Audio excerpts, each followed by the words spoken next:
أن جاءه الأعمى.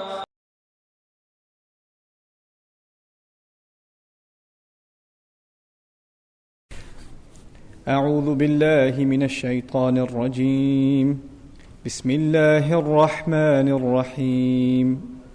أرأيت الذي يكذب بالدين فذلك الذي يدع اليتيم ولا يحض على طعام المسكين فويل للمصلين الذين هم عن صلاتهم ساهون الذين هم يراءون ويمنعون الماعون. So that's the final ayah, يمنعون الماعون. This ayah and وَلَا يَحُضُّ عَلَى طَعَامِ الْمِسْكِينَ are depicting the same reality, but it's taking the final step. So notice this surah began with an attitude that's inside the heart, lying against the religion. Then it transferred, the discussion became crimes against people. Then the discussion became crime against Allah. Then the discussion came back to what again? Crimes against people. The two things are intertwined with each other. You cannot separate them. They have become inseparable entities as far as Allah Azza wa Jalla is concerned. And people try to separate these two things. You know that? People say, I'm a charitable person, I'm a good person, I just don't pray. Right?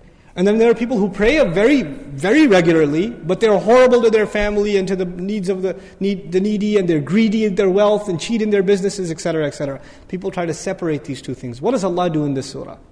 He makes the two things inseparable. You can't separate these two things.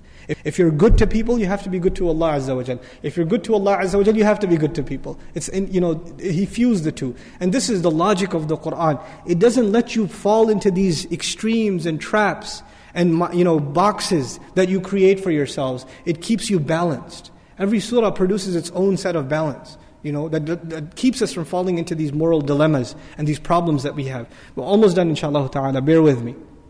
Al-Maun. One of the description of Al-Maun, and by the way, وَيَمْنَعُونَ الْمَاعُونَ, and they forbid Al-Maun.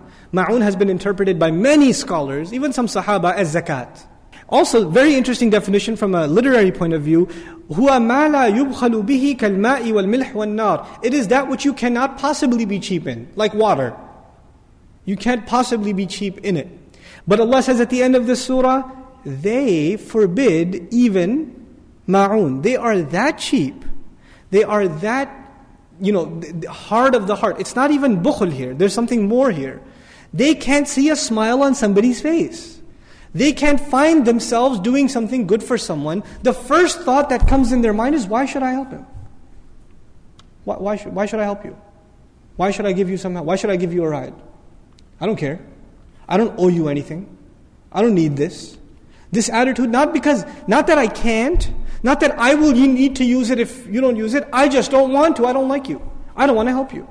This is, qaswat al-qalb, the hardness of the heart.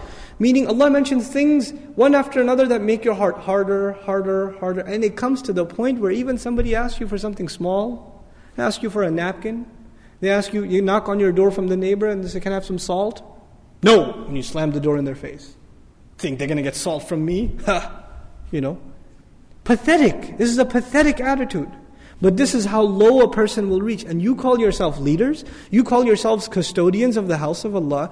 Allah Azza wa Jalla says, أَطْعَمَهُمْ مِنْ جُوعٍ in the previous surah. I fed you. I gave you food. And you're going to act like this? It's like it's yours? You can be like this if it was yours. I gave you the food. And you're going to hold it back like this? SubhanAllah, the contrast between what Allah demanded, what He gave them, and the behavior that they're showing.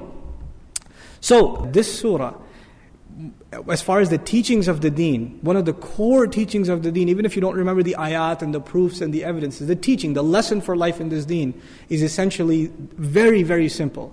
The two things that will keep your heart soft and prove to you that you are not in denial of the final reward and punishment. The deen, that deen. The two proofs of it are how you pray and how much you give. Giving, your dealings with people, and your prayer to Allah Azza wa Jal. These are an indication of how strong your belief in the akhirah is.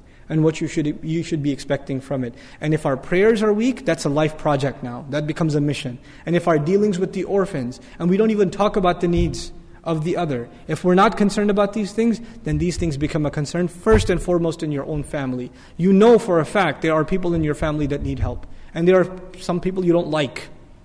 You don't like your cousin, you don't get along with him, but he needs help. You don't like your aunt, she yells at you, she's annoying, but she needs help, she's financially in need. These people deserve it no matter what, because you're not doing it for them. You're doing it because it proves to you for yourself, and inshallah ta'ala it's a case with Allah that you believe in being paid back in the end. May Allah Azza wa Jal make us of those who believe truly in our hearts. May Allah Azza wa Jal correct our prayers and keep them from these despicable acts. May Allah Azza wa Jal make us the best to each other and to all of humanity, and make us living models of the beauty of this deen. Barakallahu li wa lakum fil Qur'an al-Hakim, wa nafa'ni wa iyyakum bil ayati wa dhikri al-Hakim. Wassalamu alaikum wa rahmatullahi wa barakatuh.